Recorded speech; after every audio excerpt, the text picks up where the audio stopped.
xasida gi nga xam ni sëriñ bi daf koo def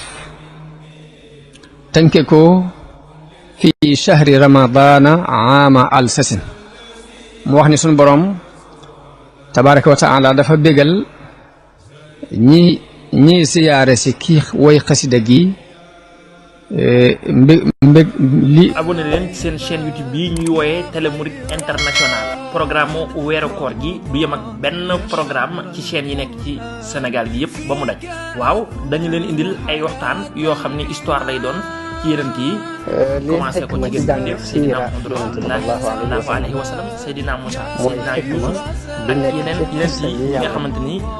ñoo bokk ci ulul azmi yëpp daañu jël seen ay histoire seen ay jaar-jaar jaarale ko ci Télé Mouride International yemuñu foofu itam dana ñëw ak yéen ci histoire u Cheikh Ahmad Bamba borom Tuuba moomu tey mboolem loo xamante ne suñ doon misaal anam mel ba jaarale ko ci chaîne bi di Télé Mouride International bu ñu yem foofu itam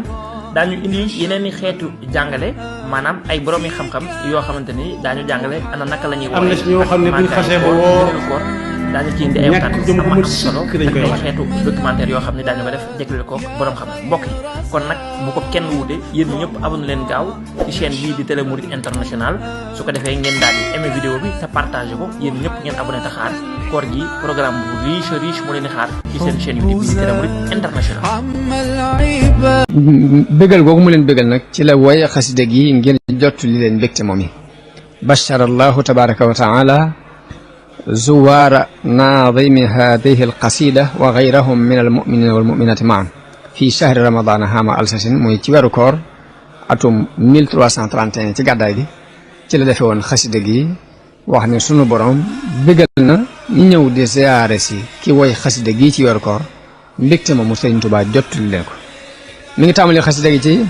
faaza alladina xaafadu ala siyaam